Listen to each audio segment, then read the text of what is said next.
Now, this morning in our first session, our Bible reading is taken again from the book of Job.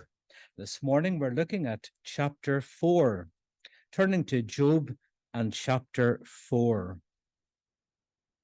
We read here in the first verse, then Eliphaz the Temanite replied, if someone ventures a word with you, will you be impatient? But who can keep from speaking?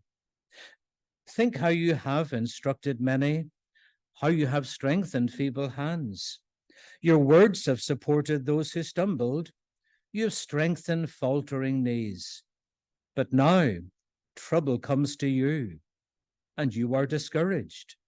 It strikes you, and you are dismayed. Should not your piety be your confidence, and your blameless ways your hope? Consider now, who, being innocent, has ever perished? Where were the upright ever destroyed? As I have observed, those who plow evil and those who sow trouble reap it. At the breath of God they are destroyed. At the blast of his anger they perish.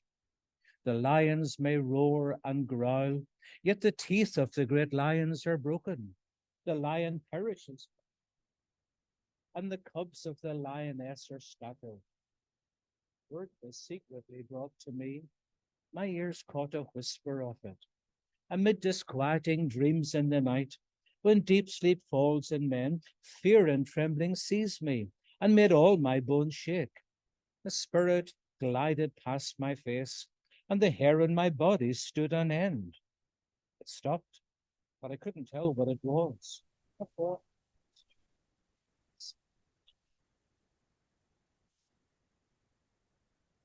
Be more righteous than God?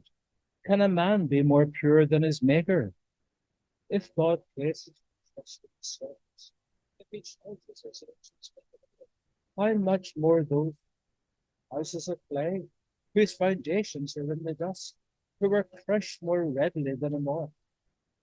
Between dawn and dusk, they are broken to pieces, unnoticed, they perish forever. Are not the cords of their tongue so that they will answer you? To which of the holy ones will you turn? He sent yet waits finish friends which has it. So today our friend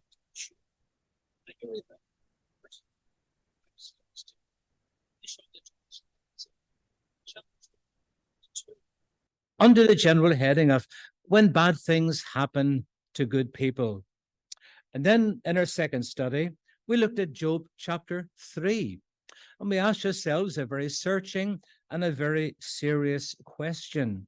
What happens when we reach breaking point? This morning, for a little while, we're shining the torchlight here in Job 4 and again in Job chapter 5, under the general heading, with friends like that, who needs ... question mark. And I'm sure for every one of us, that's a fairly familiar saying, isn't it? With friends like that, who needs? I mean, every one of us knows exactly what it means, don't we? Think about it like this. When life takes a dramatic downturn for you and for me, and things begin to go pear-shaped, and then out of the blue, the doorbell rings, and a few well-meaning friends are standing there on the other side. They turn up. Why do they come to visit us? Well, primarily, they want to help us. They want to see how we're doing. And alas, after a wee while, they disappoint us. They let us down. You know what the problem was? It was their attitude. It was their mindset. And you come to one conclusion: these people have come to visit me. They don't have all the facts. And quite frankly, we often feel worse after they have gone. And the chances are, dear friends, as you walk them to the front door, you do it with a spring in your step, don't you? Because you want to see the back end of them ever so quickly. You wave them goodbye. You do it with a cheesy kind of a smile, you know, before they've reached the end of your driveway. We have said those very same words, haven't we? With friends like that, who needs ... And you know, that's where Job's so-called comforters actually excel, not only in his life, but in your life and in mine as well. And I think that's the reality of what's happening to Job right here, isn't it? I mean, he finds himself in what we would call the crucible of suffering. And you know, that's a horrible place for any one of us to be. His body is racked with intense, agonizing pain. Those ulcerous sores are inflamed. And quite honestly, Job feels cramped, crippled. He feels as if he's being pummeled and pounded. And I think the truth of the matter is that at this point in the life of God's dear servant, his faith is frail and fragile.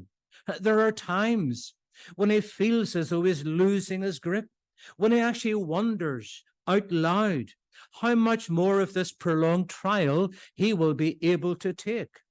And then from nowhere, a trio of his friends turn up. They're uninvited, they're unexpected. We read about these three guys at the end of Job and the second chapter. And let's face it, dear friends, some time would have passed before news filtered back to these men, wherever they were, about the fate of their buddy Job. You know, those were the days, blessed days in one sense, I suppose, even before WhatsApp, weren't they? The days before mobile technology.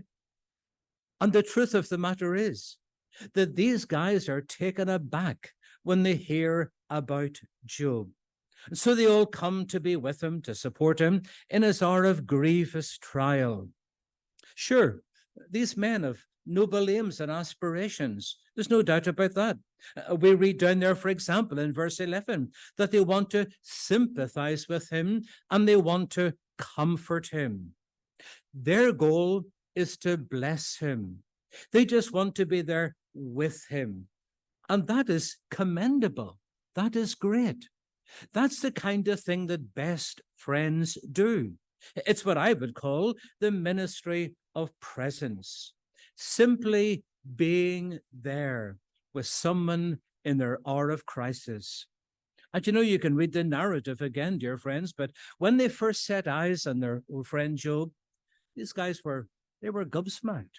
They just couldn't believe it was him, because Job was in a terribly, terribly bad way. It was a shadow of his former self with all that he had come through in recent days. The truth is, they'd never seen him like that before. There he was, staring into space, the forlorn look, disheveled appearance. He's scratching himself with a piece of broken clay. He's a man for whom hope seemed to have evaporated.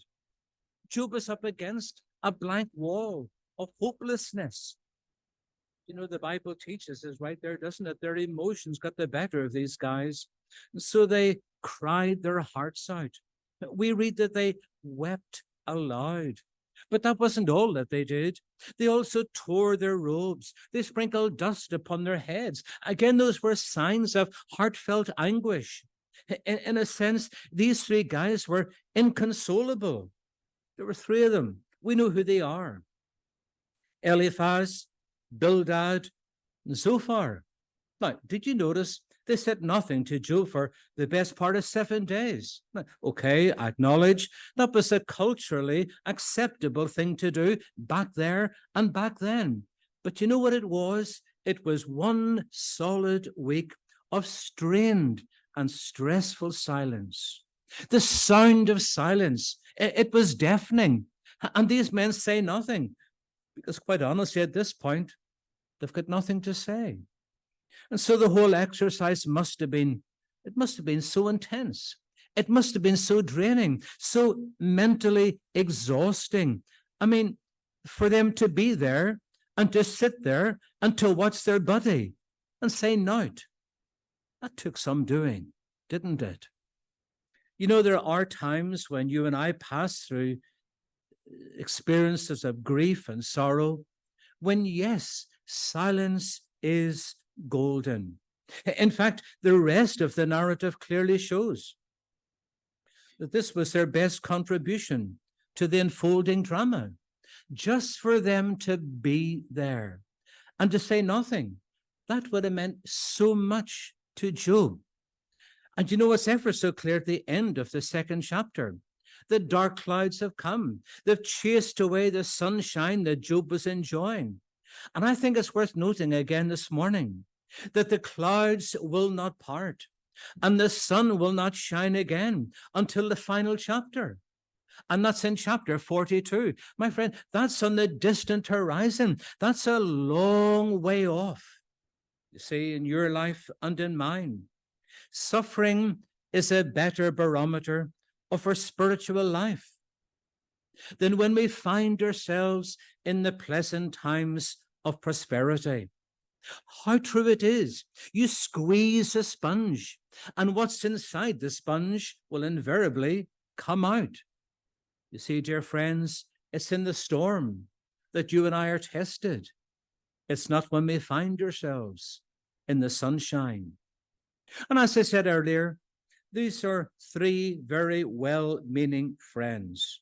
And you know, a big chunk of the book of Job is taken up by them and what they have to say to dear old Job. I mean, there is speech after speech after speech. There is 8 of them in total, along with Job's response to every one of them. That covers chapter 4 to the end of chapter 31. Now, take heart, we don't have time to look at all 3 speakers this morning, so we're going to narrow it down to the first of the 3, given by Eliphaz. And that's in chapter 4 and in chapter 5 of the narrative. Now, he goes first, probably because he is the oldest and perhaps seen to be the wisest of the 3 friends. And it just seems to me, dear friends, that he and his buddies, they've one string to their bow. It underlines everything they have to say to Job and is played repeatedly over and over again in what we would say is a minor key. Do you know what it is? Job, you're suffering. Therefore, you have sinned. In other words, they're saying to Job, hey, Job, you're just getting what you deserve. You have it coming to you. And my friend, that's the theology of retribution. It was so common in the ancient Near East. But the won't go away fact this morning and every morning is simply this: Job wasn't suffering because he was a sinner. No, Job was suffering because he was a saint. Now, before we lift the lid in a moment or two of this first speech by Eliphaz, I think it's worth noting a wee bit more about him. We've got a bit of an inkling as to who he is. For example, in Job 15, he alludes to himself there as a grey-haired, aged man. I imagine he was probably anything from 75 to maybe 80 years old, whilst Job at this point in the story is probably hovering around the 50-plus mark. But he was also a Temanite. And Teman was famous down through the years for his men of wisdom. It was renowned for men who would often come out with profound sayings. You find that in Jeremiah 49 and again in Obadiah and in verse 8. His name actually means God is fine gold. Now, more than likely, this guy Eliphaz was a powerful chieftain in the region where he lived. He's obviously a wealthy man with a few dollars in the bank, someone revered and respected in his own right.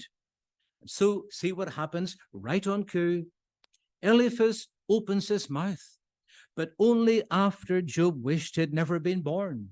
Remember, we talked about that in our previous study in chapter 3. He plummeted to an all-time low when he frankly acknowledged that his worst fears had now come to pass. And that's what you read down there, isn't it, in verse 25 and 26? Job said, what I feared has come upon me. What I dreaded has happened to me. I have no peace, I've no quietness, I've no rest, but only turmoil.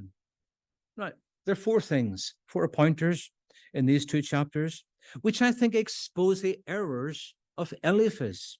The first one is this. It says bogus concern.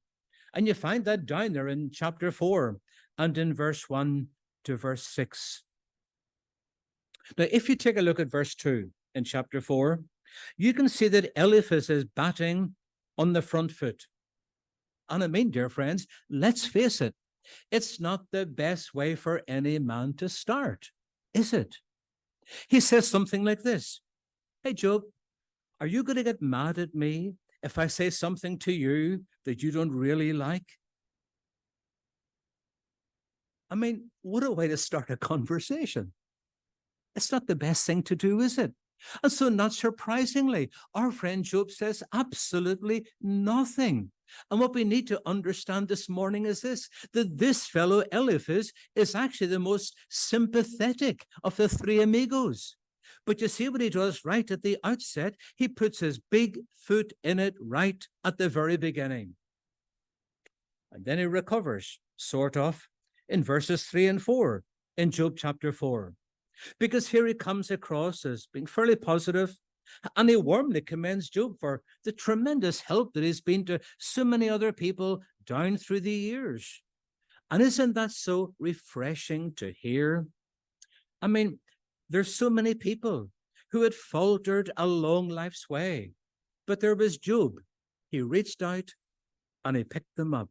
There were others who had been sidetracked, and Job took time and he got them back on the straight and narrow. There were those, the narrative says, who had thrown in the towel, who had called it quits. And Job stood by them and supported them until they were in a good place. No doubts there, my friend, at all. Job has a good track record. He was an immense help to so many people who were struggling, who were stragglers. And now, by the time you come to this part in the story, in the drama unfolding, Job's the one who himself desperately needs help. The shoe is on the other foot, as we sometimes say. Job's in a bad way.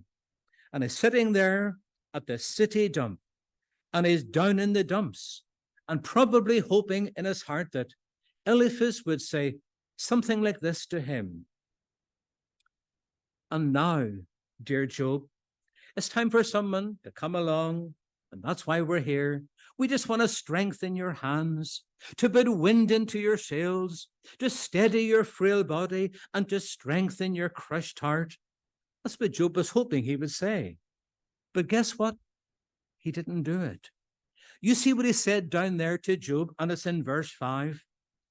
But now trouble comes to you, and you are discouraged. It strikes you, and you are dismayed.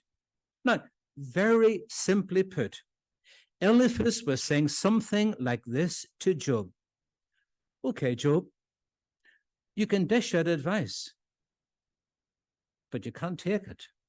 You can tell others what to do to get back up on their feet, but you won't do it yourself.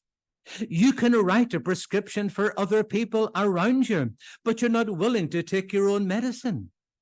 And because of that, Job, you're on a downer, you're in a sweat, you're in a panic. My dear friends, with friends like that, ... You see, what Eliphaz should be saying to Job is something like this.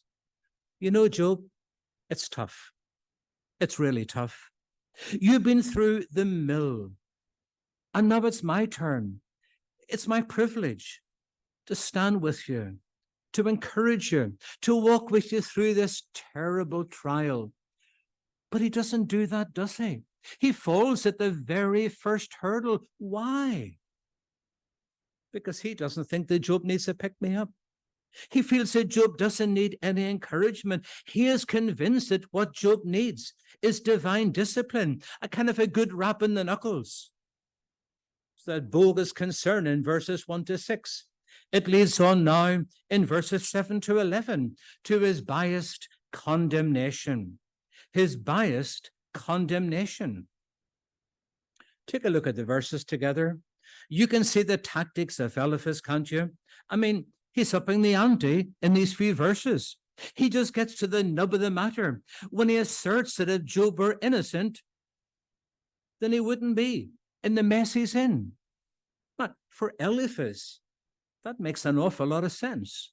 And so in his eyes, Job has sown his wild oats, and he was now reaping a bitter harvest.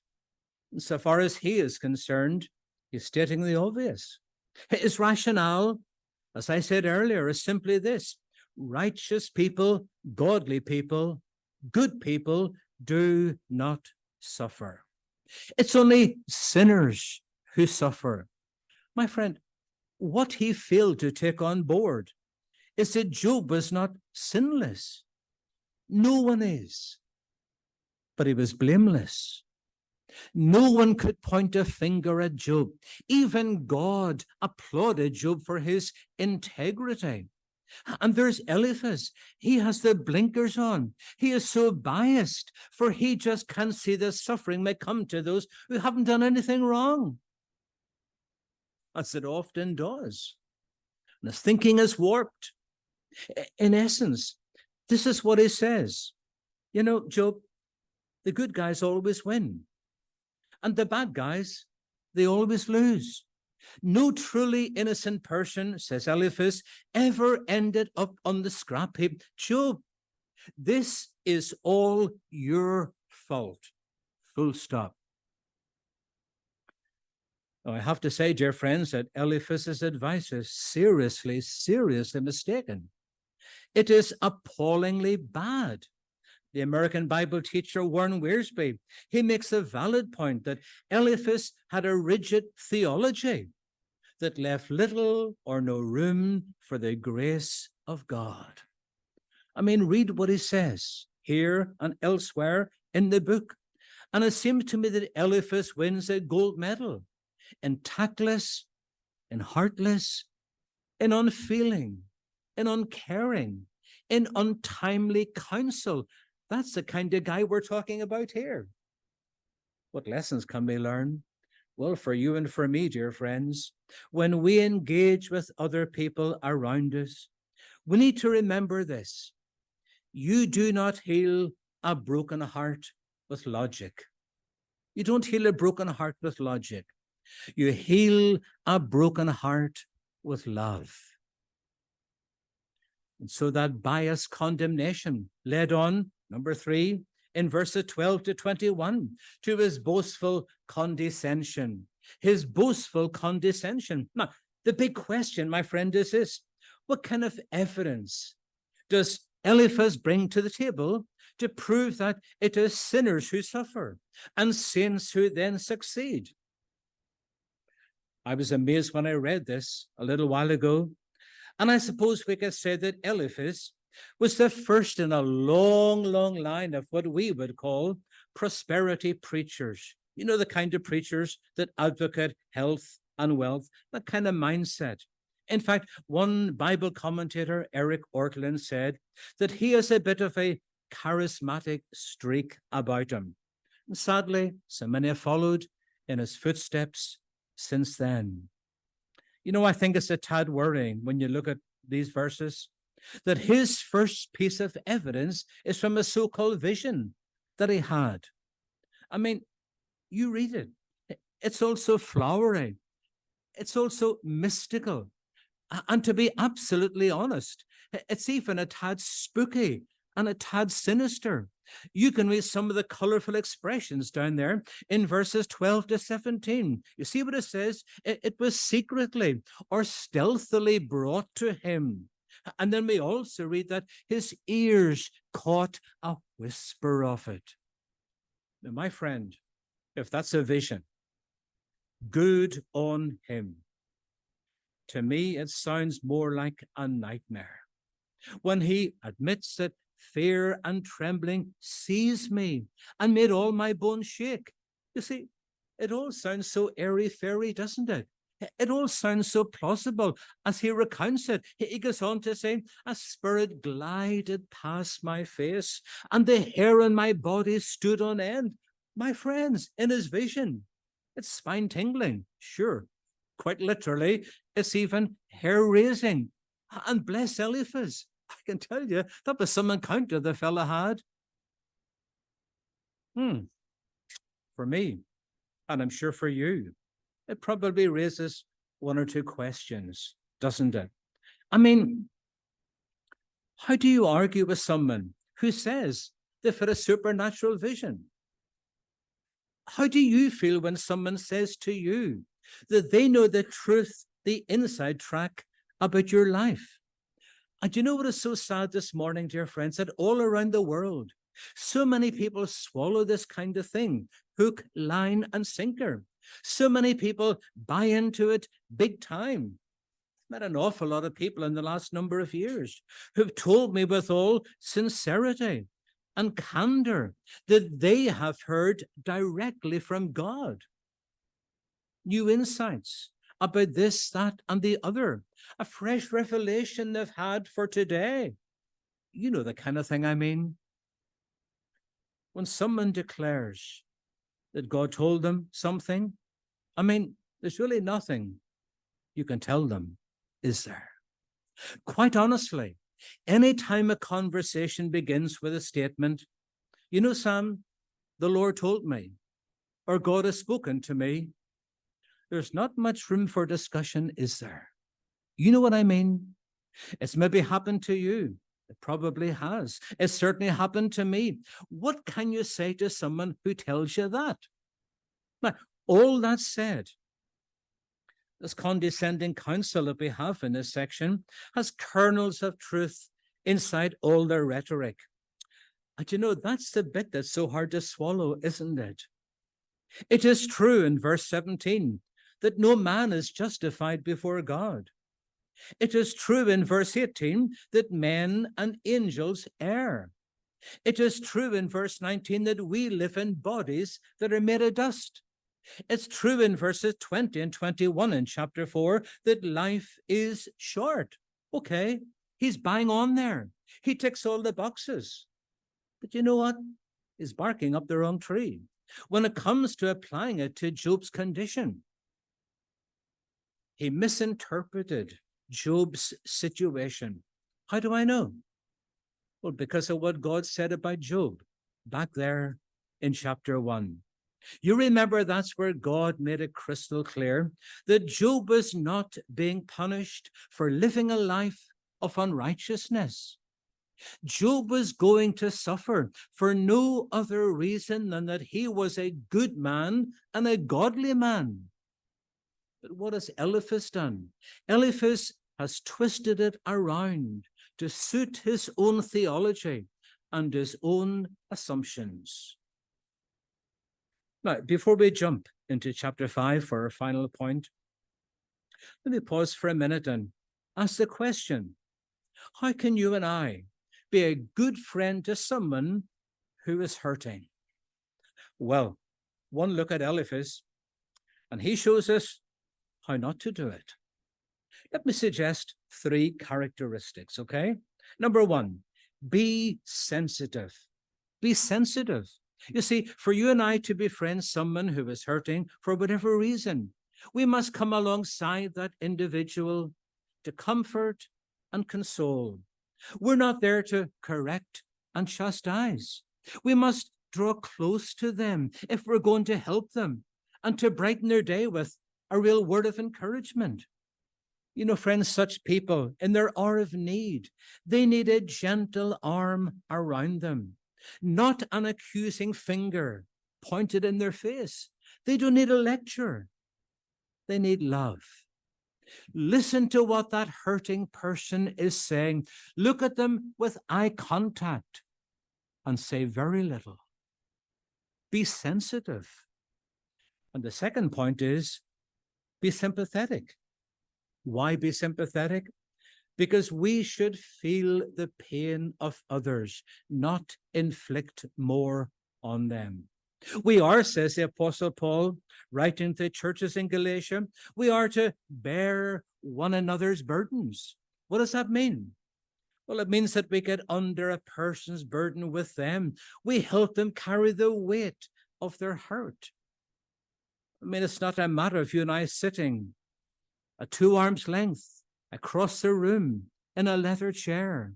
It's not a matter of you and I sitting behind a wooden desk, as it were, clinically and coldly explaining what went wrong. My friends, be sympathetic. We don't need to explain everything. The fact is, we can't. We can't. Your role and mine is to be there and to point them to one who promises them a bright and a better future. Be sensitive, be sympathetic. The third point is, let's be supportive. Be supportive. You see, Eliphaz, he went into battle not as a friend, but as an adversary. Why? Because he forgot the original goal. He was meant to comfort Job. But what did he do? He spent his time trying to pin Job down rather than seeking to lift him up. Eliphaz focused on the negatives rather than making so much more of the positives. He jumped to wrong conclusions. And for all his good intentions, in round one, Eliphaz, quite honestly, he was more of a hindrance than a help. And it's no wonder Job felt wearied, browned off, when Eliphaz had finished his spiel. So for you and for me, meeting with others in an hour of need, be sensitive, be sympathetic, and be supportive. And then our final point in this morning's study is in chapter 5 and the whole chapter, verse 1 to verse 27. This was his bad counsel. His bad counsel. You know, I think we can do a kind of a quick summary of Eliphaz, something like this. You know, Job, I've been around for a while. I've been around a longer time than you have. And I understand God so much better than you do. And sadly, Job, it seems to me that you've rubbed God up the wrong way. You've messed up. You've gotten on his wrong side. I mean, dear friends, did you ever hear such nonsense? That is bad counsel. Even more so when he says down there in verse 8, Job, if I were in your sandals, I would confess my hidden sins before God. I would repent. I would do anything to get back into God's good books. And then you see what else he does. He promises Job a string of blessings in verses 11 to 18 when he says, number 1, God will set on high those who are lowly. Number 2, God will lift you up after you have mourned over your sin. Number 3, God will turn the lights back on and remove your dark despair in verse 14. Verse 16, you'll get your hope back. Verse 17, then you can be happy again.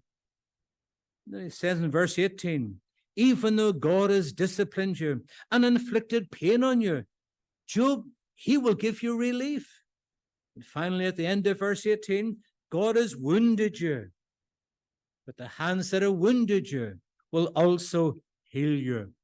What a string of blessings. And then he waxes eloquent another time, doesn't he? When he says that if Job repents of all his sin, that he'll be saved from 7 things that God never allows to touch the righteous. And they're listed there in verses 20 to 26. Number 1 is famine. Number 2 is defeat in war. Number 3 is physical abuse or violence. Number 4 is harm from wild animals. Number 5, financial loss. Number 6, barrenness. And finally, number 7, an early death in verse 26. You know what he's doing? He's more or less guaranteeing Job something like this. You know, Job, if you get your heart right with God, if you walk closely with God, you will have everything you ever dreamed of, and you will never need to fear anything.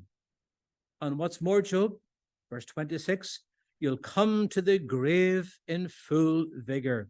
Job, you're not even going to get sick before you die. Well, my friends, what is that? I'm being polite and kind when I say this morning, it's a load of piffle. That's what it is. It's a bucket full of unsanctified waffle. Yeah, Eliphaz meant well. Sure he did. But his words have a devastating effect upon dear Job.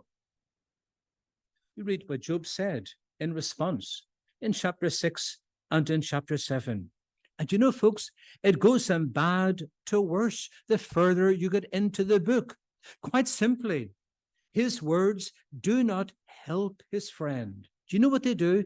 They deepen the hurt in his heart. So here's a couple of take-home lessons that I think we can glean from this particular section, chapter 4 and chapter 5. We need to recognize that folks like Job are so shaken and so shell-shocked in those early days that when you're talking to them, quite frankly, they can barely hear a word that you're saying. And you know, talking down to someone like Job, when it's in that state of mind, all you'll get in return is a glassy stare. It's that I'm here, but I'm not here kind of a look. You know, perhaps the main thing when counseling a Job is to not blame him, as that only makes him feel an awful lot worse. It certainly blurs his thinking even more. And my friends, best not to say to someone like Job, hey, buddy, God's trying to teach you a lesson in all of this. But I think it's also worth keeping in the front of our minds that when people like Job are in excruciating pain, and some of you know what that is like, excruciating pain. When we're there, what do? Well, we often say crazy and daft things, don't we? Things which we wouldn't normally say. And the message is resist the urge to sort them out. It's not your job to set Job straight. When God restores that individual to full health, what will God do?